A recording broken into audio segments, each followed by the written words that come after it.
O Hobbit. Autor J.R.R. Tolkien. Pasta 9. Capítulo 9. Barris soltos.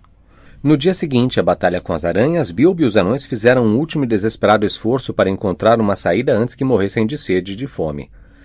Se levantaram e foram cambaleando na direção em que 8 entre 11 acreditavam estar a trilha, mas nunca chegaram a descobrir se estavam certos. O final daquele dia na floresta já se apagava num negrume da noite quando, de repente, surgiu à volta deles a luz de muitas tochas, como centenas de estrelas vermelhas. Surgiram elfos da floresta com seus arcos e flechas e gritaram para que os anões parassem. Ninguém pensou em lutar, mesmo que os anões não estivessem num estado tal que ficaram realmente felizes por serem capturados. Suas pequenas facas, as únicas armas que tinham, não teriam sido de nenhuma utilidade contra as flechas dos elfos, que podiam atingir o olho de um pássaro no escuro. Dessa forma, eles simplesmente pararam, sentaram-se e esperaram. Todos menos Bilbo, que colocou o anel e esgueirou-se depressa para o lado. Foi por isso que, quando os elfos amarraram os anões numa longa fila, um atrás do outro, e os contaram, não encontraram nem contaram o Hobbit. Tampouco o ouviram ou perceberam andando atrás da luz das suas tochas, guardando certa distância enquanto os elfos conduziam seus prisioneiros.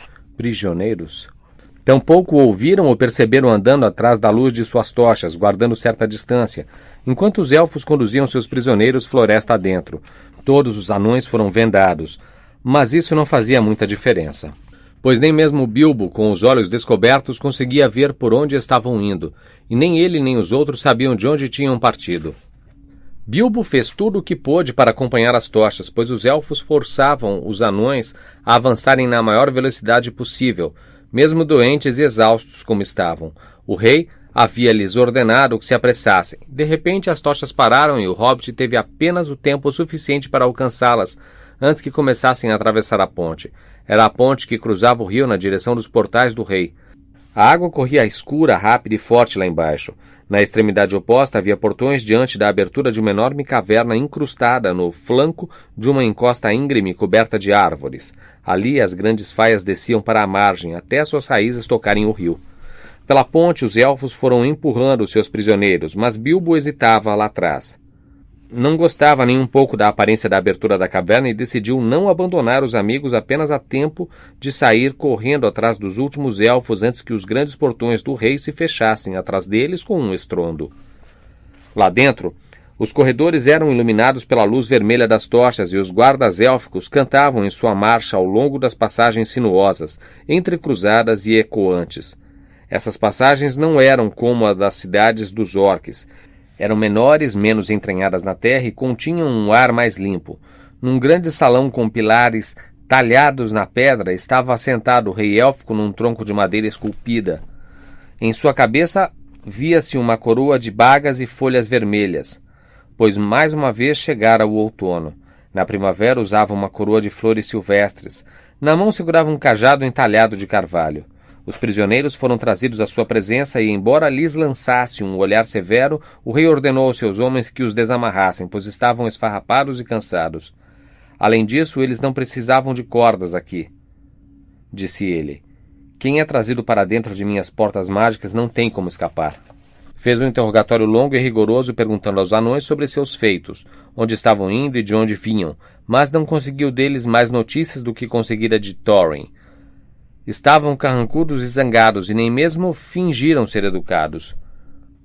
O que fizemos, ó rei, disse Balin, que era o mais velho dos que estavam ali. Seria crime estar perdido na floresta com fome e sede e ser capturado por aranhas? Será que as aranhas são seus animais de estimação, já que o fato de termos matado algumas o deixa zangado? É claro que tal pergunta só deixou o rei mais zangado que nunca, e ele respondeu: é crime perambular por meu reino sem permissão, sim. Esqueceu-se de que estavam em meu reino usando a estrada feita por meu povo? Não é verdade que por 3 vezes vocês perseguiram e incomodaram meu povo na floresta, despertando as aranhas com toda a confusão que fizeram? Depois de todo o incômodo que causaram, tenho o direito de saber o que os traz aqui. E, se não me disserem agora, vou mantê-los todos presos, até que tenham aprendido um pouco de bom senso e boas maneiras. Ordenou então que os anões fossem colocados cada um numa sala separada, e que recebessem comida e bebida, mas não deviam ultrapassar a porta de suas pequenas prisões até que pelo menos um deles estivesse disposto a contar tudo o que ele queria saber. Mas não lhes disse que Thorin também estava preso ali. Foi Bilbo quem descobriu. Pobre senhor bolseiro. Durante um tempo longo e cansativo ele viveu completamente sozinho naquele lugar, sempre se escondendo, nunca ousando tirar o anel do dedo, mal atrevendo-se a dormir, mesmo quando estava enfiado nos cantos mais escuros e remotos que podia encontrar. Para ter algo a fazer, começou a circular pelo palácio do rei élfico. Os portões fechavam-se por mágica, mas algumas vezes, quando agia com rapidez, conseguia sair.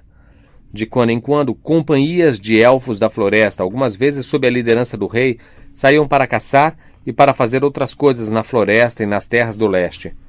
Nessas ocasiões, se Bilbo conseguia ser bem ligeiro, podia esgueirar-se bem atrás deles, embora isso fosse perigoso. Mais de uma vez, quase ficou preso nas portas no momento em que elas se fechavam com um baque depois da passagem do último elfo. Apesar disso, Bilbo não ousava marchar em meio a eles por causa de sua sombra, mesmo sendo ela trêmula e tênue na luz das tochas. Ou por medo de que alguém tropeçasse nele e o descobrisse, e quando saía, o que não era muito frequente, não tirava nenhum proveito, não queria abandonar os anões e, na verdade, não sabia para onde ir sem eles. Não conseguia acompanhar os elfos caçadores o tempo todo em que estes estavam fora, e assim nunca descobriu os caminhos para fora da mata e ficava infeliz pela floresta, morrendo de medo de se perder, até que tivesse uma oportunidade de retomar. Também sentia fome do lado de fora, pois não era um caçador. Mas dentro da caverna conseguia sobreviver de uma maneira ou outra, roubando comida de despensas ou mesas, quando não havia ninguém por perto. Sou como um ladrão que não consegue escapar e precisa continuar roubando miseravelmente a mesma casa dia após dia, pensava ele. Esta é a parte mais monótona e melancólica desta aventura maldita, cansativa e desconfortável. Gostaria de estar em minha toca de hobbit, ao pé do fogo acolhedor de minha própria lareira, com a lamparina brilhando.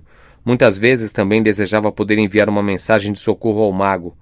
Mas isso era obviamente impossível.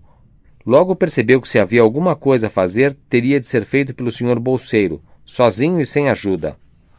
Finalmente, depois de 1 ou 2 semanas daquela vida furtiva, ele conseguiu, observando e seguindo os guardas, aproveitando todas as oportunidades possíveis, descobrir onde cada anão estava preso. Encontrou todas as 12 celas em diferentes partes do palácio, e depois de algum tempo, aprendeu a movimentar-se por ali com facilidade. Qual não foi sua surpresa quando um dia ouviu uns guardas conversando e ficou sabendo que havia um outro anão também preso, num lugar especialmente profundo e escuro. Adivinhou imediatamente, é claro, que se tratava de Thorin. Depois de algum tempo, descobriu que sua suspeita estava correta. Por fim, depois de muitas dificuldades, conseguiu encontrar o lugar quando não havia ninguém por perto e trocar algumas palavras com o líder dos anões. Thorin estava por demais arrasado para continuar zangado diante de seus infortúnios, e até começava a pensar em dizer ao rei tudo sobre seu tesouro e sua busca, o que mostra como estava desanimado, quando ouviu a vozinha de Bilbo pelo buraco da fechadura. Mal pôde acreditar no que ouvia. Logo, porém, decidiu que não podia estar enganado. Aproximou-se da porta e, aos sussurros, teve uma longa conversa com o hobbit. Foi assim que Bilbo conseguiu levar em segredo o recado de Thorin a cada um dos anões aprisionados, dizendo-lhes que Thorin, seu líder, também estava preso ali no palácio e que ninguém deveria revelar sua missão ao rei. Não por enquanto, não antes que Thorin se manifestasse. Pois Thorin sentia-se outra vez encorajado depois de ouvir como o hobbit resgatara seus companheiros das aranhas e estava mais uma vez determinado a não obter o próprio resgate, prometendo ao rei uma parte do tesouro até que toda e qualquer esperança de escaparem de alguma outra maneira tivesse desaparecido. Na verdade, até que o notável senhor invisível bolseiro, de quem passara a ter um conceito realmente muito alto, desistisse por completo de pensar em algo mais inteligente. Os outros anões concordaram totalmente quando receberam o recado. Todos achavam que suas partes do tesouro, que consideravam suas apesar da situação e do dragão ainda não vencido, sofreriam sérios danos se os elfos da floresta reivindicassem para si uma cota, e todos confiavam em Bilbo, exatamente o que Gandalf dissera que aconteceria, como vocês podem ver. Talvez fosse esse um de seus motivos para ir embora e abandoná-los. Bilbo, entretanto, não se sentia tão confiante quanto eles. Não gostava da ideia de que todos dependessem dele e desejava ter um mago ao seu lado. Mas isso de nada adiantava. Provavelmente toda a extensão escura da Floresta das Trevas colocava-se entre os dois. Sentado pensou e pensou até que sua cabeça quase explodiu. Mas não lhe ocorria nenhuma ideia brilhante. Um anel de invisibilidade era uma coisa ótima, mas não tinha muita utilidade para 14 pessoas. Mas, é claro, como vocês imaginaram, que no fim ele resgatou os amigos e foi assim que aconteceu. Um dia, bisbilhotando e vagando pelo palácio, Bilbo descobriu uma coisa muito interessante. Os grandes portões não eram a única entrada para as cavernas. Um rio passava embaixo de algumas das regiões mais baixas do palácio, juntando-se ao rio da floresta. Nem um ponto um pouco mais a leste, além da encosta íngreme onde ficava a abertura principal. No local onde esse curso de água subterrâneo saía da encosta da montanha havia uma comporta.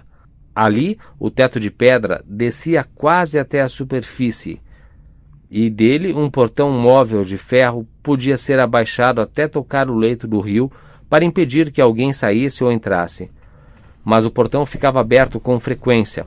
Pior, pois muita coisa entrava e saía pela comporta. Se alguém entrasse por ali, ver-se-ia num túnel escuro e irregular, que conduzia direto ao coração da colina. Mas o teto, num ponto onde passava sob as cavernas, fora cortado, tampado com grandes alçapões de carvalho. Estes davam para as adegas do rei. Ali estavam barris e mais barris, pois os elfos da floresta, e especialmente o seu rei, gostavam muito de vinho. Outras mercadorias eram trazidas de longe, de seus parentes do sul ou das vinhas dos homens de terras distantes. Escondendo-se atrás de um dos maiores barris, Bilbo descobriu os alçapões e sua utilidade, e espreitando ali, ouvindo a conversa dos servidores do rei, ficou sabendo como a água até o lago comprido, como o vinho e as outras mercadorias chegavam por terra ou por água. Ao que parecia, uma cidade de homens ainda prosperava ali, construída sobre pontes que avançavam sobre as águas, como uma proteção contra inimigos de todos os tipos, principalmente contra o dragão da montanha. Da cidade do lago, os barris eram trazidos pelo rio da floresta. Muitas vezes os barris eram simplesmente amarrados juntos, como grandes balsas e conduzindo o rio acima. Outras vezes eram transportados em barcaças. Quando os barris estavam vazios, os elfos jogavam-nos pelos alçapões, abriam a comporta e os barris iam flutuando no rio, dançando até serem conduzidos pela correnteza a um lugar distante, onde a margem formava uma saliência perto da fronteira leste da Floresta das Trevas. Ali eram recolhidos, amarrados e flutuavam de volta para a cidade do lago, que ficava perto do ponto onde o rio da floresta desembocava no Lago Comprido. Bilbo ficou sentado por algum tempo pensando sobre aquela comporta, imaginando se ela poderia ser usada na fuga de seus amigos, e por fim conseguiu os indícios desesperados de um plano. A refeição da noite fora levada aos prisioneiros, os guardas afastavam-se a passos largos pelos corredores, levando consigo a luz das tochas e deixando tudo na escuridão. Então Bilbo ouviu um mordomo do rei dizendo boa noite ao chefe dos guardas. Agora venham comigo, disse ele, e experimente o vinho que acabou de chegar. Esta noite vou trabalhar duro tirando os barris vazios das adegas, então vamos tomar um gole para facilitar o trabalho. Muito bem, disse rindo o chefe dos guardas. Vou experimentá-lo com você e ver se o vinho é digno da mesa do rei. Há um banquete esta noite e não seria bom mandar bebida ruim lá para cima. Ao ouvir isso, Bilbo ficou todo alvoroçado, pois viu que a sorte estava ao seu lado e que tinha uma oportunidade imediata de tentar pôr em prática seu plano desesperado. Seguiu os dois elfos até que eles entraram numa pequena adega e sentaram-se a uma mesa onde haviam sido colocados 2 grandes jarros. Logo começaram a beber e rir alegremente. Uma sorte extraordinária estava ao lado de Bilbo. Um vinho tem de ser forte para deixar zonzo um elfo da floresta. Mas este vinho, ao que parecia, era da safra inebriante dos grandes jardins de Darwinion, destinado não aos soldados ou servidores, mas apenas aos banquetes do rei e a pequenas vasilhas, não aos grandes jarros do mordomo. Em breve, o chefe da guarda cabeceava de sono. Depois apoiou a cabeça na mesa e adormeceu. O mordomo continuou a conversar e a rir sozinho por algum tempo, parecendo não notar o companheiro. Mas logo a sua cabeça também caiu sobre a mesa, e ele adormeceu roncando ao lado do amigo. Então o hobbit esgueirou-se para dentro. Logo, o chefe da guarda estava sem as chaves, enquanto Bilbo corria o mais que podia ao longo dos corredores que conduziam às celas. O grande molho de chaves parecia muito pesado para seus braços, e o coração muitas vezes subia-lhe à boca, apesar do anel, pois não conseguia impedir que as chaves de vez em quando produzissem um sonoro chlink-chlunk, que fazia todo o seu corpo estremecer. Primeiro, destrancou a porta de Balin, e depois trancou-a novamente com cuidado, assim que o anão saiu. Balin ficou extremamente surpreso, como vocês podem imaginar, mas, mesmo assim, como estava por sair da deprimente salinha de pedra, queria parar e fazer perguntas, saber o que Bilbo pretendia fazer, e tudo sobre o seu plano. Não há tempo agora, disse o Hobbit. Apenas me siga. Precisamos ficar todos juntos e não correr o risco de nos separarmos. Todos nós devemos escapar, ou nenhum. E esta é a nossa última chance. Se formos descobertos, sabe-se lá onde o rei nos colocará depois. Com as mãos e os pés acorrentados também, imagino eu. Não discuta, seja bonzinho. Depois foi de porta em porta até que os seus seguidores já eram 12. Nenhum deles muito ágil, em parte por causa da escuridão, em parte por causa do longo confinamento. O coração de Bilbo disparava cada vez que um deles trombava com um ou com o outro. Ou resmungava ou cochichava no escuro. Malditos anões barulhentos, dizia consigo mesmo. Mas tudo correu bem e eles não encontraram nenhum guarda. Na verdade, naquela noite, havia um grande banquete de outono na floresta e nos salões superiores. Quase todo o pessoal do rei estava se divertindo. Por fim, depois de muitas atrapalhadas, chegaram ao calabouço de Thorin, num lugar bem profundo e, felizmente, não muito distante das adegas. Palavra de honra, disse Thorin, quando Bilbo cochichou para que saísse e se juntasse aos amigos. Gandalf disse a verdade, como de costume. Você é um ótimo ladrão, ao que parece, quando a ocasião se apresenta. Tenho certeza de que estaremos para sempre ao seu dispor. Não importa o que aconteça depois disto. Mas o que faremos agora? Bilbo percebeu que chegara a hora de explicar sua ideia, tanto quanto podia, mas não tinha muita certeza de como o plano seria recebido pelos anões. Seus receios eram inteiramente justificados, pois eles não gostaram nem um pouco da ideia e começaram a resmungar em voz alta, apesar do perigo que corriam. Vamos ficar machucados e em pedaços. Vamos morrer afogados também, com certeza, murmuraram eles. Pensamos que você tinha algum plano sensato quando conseguiu pegar as chaves. Essa ideia é maluca. Muito bem, disse Bilbo, bastante frustrado e também bastante irritado. Voltem para suas agradáveis celas e eu vou trancar todos outra vez. E podem então ficar lá sentados confortavelmente pensando num plano melhor. Mas acho que não conseguirei as chaves de novo, mesmo que me sinta inclinado a tentar. Aquilo era demais para eles. E todos se acalmaram. No fim, é claro, tiveram de fazer exatamente o que Bilbo sugerira, porque era obviamente impossível tentar encontrar um caminho para os salões superiores ou lutar para sair pelos portões que se fechavam por mágica. E não adiantava ficar resmungando nos corredores até serem pegos de novo. Então, seguindo o Hobbit, foram se arrastando para as adegas mais baixas. Passaram por uma porta pela qual puderam ver o chefe da guarda e o mordomo ainda roncando felizes, com um sorriso no rosto. O vinho de Dorwinion traz sonhos profundos e agradáveis. Haveria uma expressão diferente no rosto do chefe da guarda no dia seguinte, embora Bilbo, antes de avançarem, tenha entrado na adega sorrateiramente e, num gesto de bondade, prendido novamente as chaves no cinto dele. Isso vai poupá-lo de alguns problemas, disse o Sr. Bolseiro consigo mesmo. Ele não era um mau sujeito. E foi bastante decente com os prisioneiros. Além disso, todos ficaram confusos. Vão pensar que fizemos uma mágica muito poderosa, que nos fez passar através de todas aquelas portas trancadas e desaparecer. Desaparecer. Precisamos trabalhar bem rápido para que isso aconteça. Balin recebeu ordens para ficar vigiando o guarda e o mordomo e avisar se eles se mexessem. O resto entrou na adega contígua, onde ficavam os alçapões. Havia pouco tempo a perder. Logo, como sabia Bilbo, alguns elfos desceriam para ajudar o mordomo a jogar os barris vazios no rio através dos alçapões. Estes, na verdade, já estavam enfileirados no meio, esperando para serem empurrados. Alguns eram barris de vinho, e estes não eram de grande utilidade, pois era difícil abri-los sem muito ruído, e também seria difícil fechá-los de novo. Mas entre eles havia vários outros que tinham sido usados para trazer outras mercadorias, manteiga, maçãs e todo o tipo de coisa para o palácio do rei. Logo encontraram 13, cada um com um espaço suficiente para um anão. Na verdade, alguns eram espaçosos demais, e enquanto entravam, os anões pensavam com angústias nos solavancos e batidas que sofreriam lá dentro, embora Bilbo fizesse o possível para encontrar palha e outros materiais para embalá-los, com o maior conforto possível num tempo tão curto.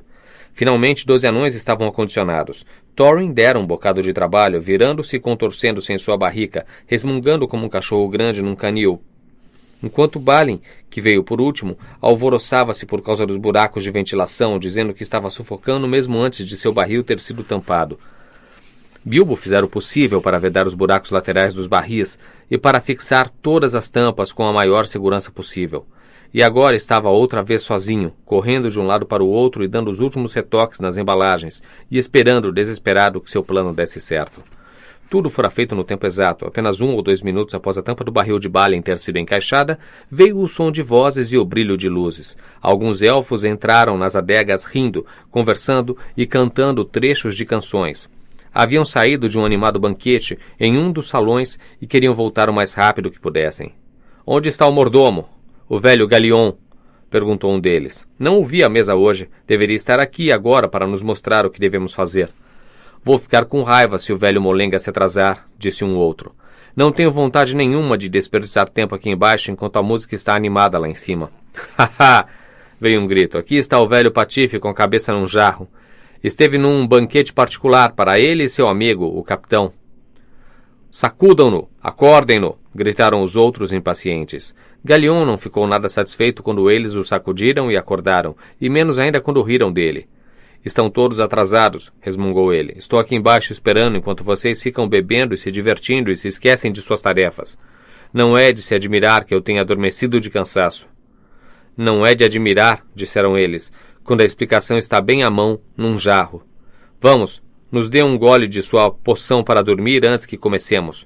Não é preciso acordar o carcereiro aí. Pelo jeito, ele já bebeu a sua parte." Beberam então uma rodada e ficaram muito alegres de repente, mas não perderam completamente o senso. "Tenha dó, Galion", gritaram alguns. "Você começou o banquete cedo demais e ficou desnorteado. Enfileirou aqui alguns barris cheios, ao invés dos vazios, a julgar pelo peso." "Continuem o trabalho", rosnou o mordomo. "Quando um vira-copos vagabundo fala em peso, isso não quer dizer nada. Estes são os que devem ir, e não os outros. Façam como eu mando." Muito bem, responderam eles, rolando os barris até a abertura. "Que a sua cabeça role se as barricas do rei, cheias de manteiga e do melhor vinho, forem lançadas no rio, para que os homens do lago se banqueteiem de graça.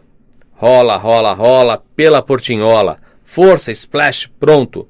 Mais um dançando tonto." Assim cantavam quando primeiro um barril e depois outro rolou até a escura abertura. Assim cantavam quando primeiro um barril e depois outro rolou até a escura abertura e foi lançado na água fria alguns pés abaixo. Alguns eram barris realmente vazios, outros traziam no bojo um anão cuidadosamente empacotado. Mas todos foram descendo, um após o outro, com muitos choques e batidas, trombando com os outros lá embaixo, batendo em cheio na água, colidindo contra as paredes do túnel e dançando o rio abaixo. Foi bem nesse momento que Bilbo, de repente, descobriu o ponto fraco de seu plano. É muito provável que vocês já tenham percebido há algum tempo e estejam rindo dele, mas não acham que teriam feito nem a metade em seu lugar. É claro que ele mesmo não estava dentro de um barril, e não havia ninguém para enfiá-lo em um, mesmo que houvesse oportunidade. Desta vez, parecia que Bilbo realmente perderia os amigos.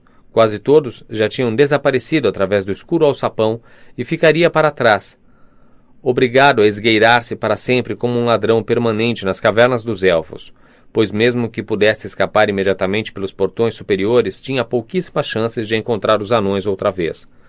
Não conhecia o caminho por terra para o lugar onde os barris eram recolhidos.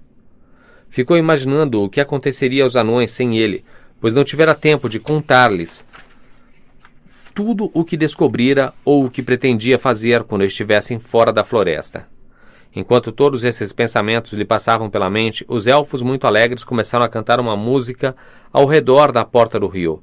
Alguns já tinham ido puxar as cordas que levantavam o portão de ferro na comporta, a fim de soltar os barris, assim que todos estivessem boiando lá embaixo.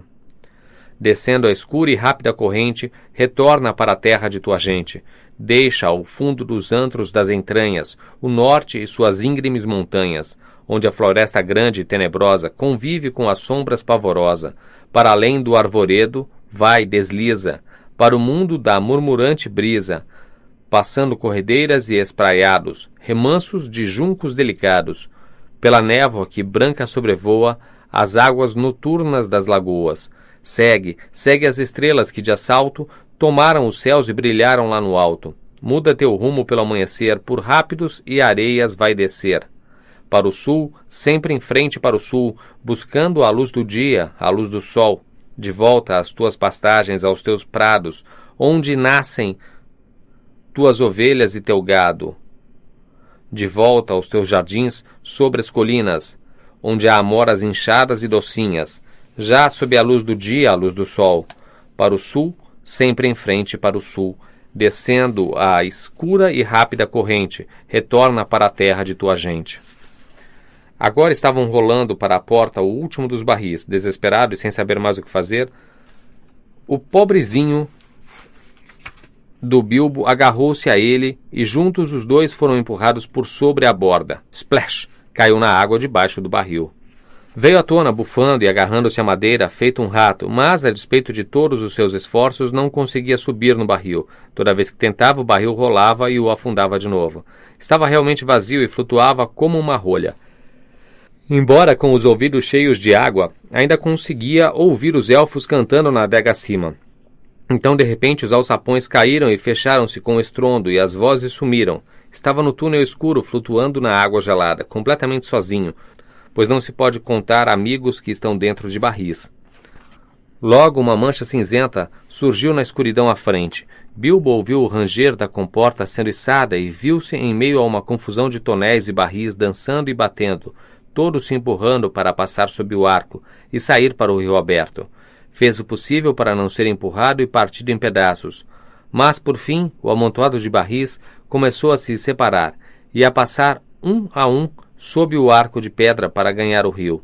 Então, percebeu que de nada teria adiantado montar no barril, pois não havia espaço sequer para um hobbit entre o topo do barril e o teto abruptamente baixo onde ficava o portão. Foram indo por sob os galhos que se projetavam das árvores das margens. Bilbo perguntava-se o que estariam sentindo os anões, e se estaria entrando muita água em seus barris. Alguns dos que passavam por ele flutuando na escuridão pareciam bem afundados na água, e ele imaginava que fossem estas as que tinham os anões no bojo. Espero ter fechado muito bem os barris, pensou ele, mas em breve ficou por demais preocupado consigo mesmo para se lembrar dos anões. Conseguia manter a cabeça acima da água, mas estava tremendo e imaginava se não iria morrer de frio antes que a sorte desse uma reviravolta. E por quanto tempo conseguiria aguentar, e se deveria correr o risco de se soltar e tentar nadar até a margem. Logo, a sorte realmente deu uma reviravolta. A correnteza carregou vários barris para um ponto perto da margem, e ali eles ficaram por algum tempo, presos em alguma raiz oculta. Então, Bilbo aproveitou a oportunidade para subir pela lateral do barril enquanto ele estava apoiado em outro. Foi subindo como um rato naufragado e deitou-se em cima, todo esticado, para manter o equilíbrio da melhor forma possível. A brisa era fria, mas melhor que a água, e Bilbo tinha esperanças de não rolar de repente e cair de novo no rio, quando os barris fossem outra vez levados pela correnteza. Não demorou para que os barris se libertassem de novo e fossem virando e revirando o rio abaixo, dirigindo-se para a correnteza principal. Ele então percebeu que manter-se montado era tão difícil quanto temera, mas, de algum modo, conseguiu, embora fosse terrivelmente desconfortável. Por sorte, era muito leve. O barril era de bom tamanho e, como tinha alguns orifícios, já deixara entrar um pouco de água. Mesmo assim, era como tentar montar, sem rédea ou estribo, um pônei barrigudo que estivesse sempre querendo rolar na grama. Foi assim que finalmente o Sr. Bolseiro chegou a um lugar onde as árvores rareavam dos dois lados. Ele conseguia ver o céu mais claro entre elas. O rio escuro alargava-se de repente e juntava-se ao curso principal do rio da floresta, que descia rápido das grandes portas do rei. Havia um trecho pálido de água que não era mais coberto pelas sombras, e na sua superfície fluida dançavam reflexos partidos de nuvens e estrelas. Então a água veloz do rio da floresta empurrou todo o grupo de tonéis e barris para a margem norte, onde cavaram uma ampla baía. Esta tinha uma praia de cascalhos sob as margens altas, e era protegida na extremidade leste por um cabo saliente de rocha sólida. Na praia rasa, a maioria dos barris encalharam, embora alguns continuassem indo bater contra o mole rochoso. Havia pessoas vigiando as margens. Trataram logo de empurrar os barris, juntando-os todos na água rasa. E depois de os contarem, amarraram-nos uns aos outros e os deixaram ali até a manhã seguinte. Pobres anões! Agora Bilbo não estava em situação tão ruim. Escorregou do barril e foi para a terra. Depois foi se esgueirando até algumas cabanas que avistara perto da margem da água. Bilbo já não pensava 2 vezes para participar de uma ceia sem ser convidado, se tivesse a oportunidade. Fora obrigado a fazer isso muito tempo e sabia agora muito bem o que era estar realmente faminto, e não apenas interessado nas iguarias de uma despensa bem suprida.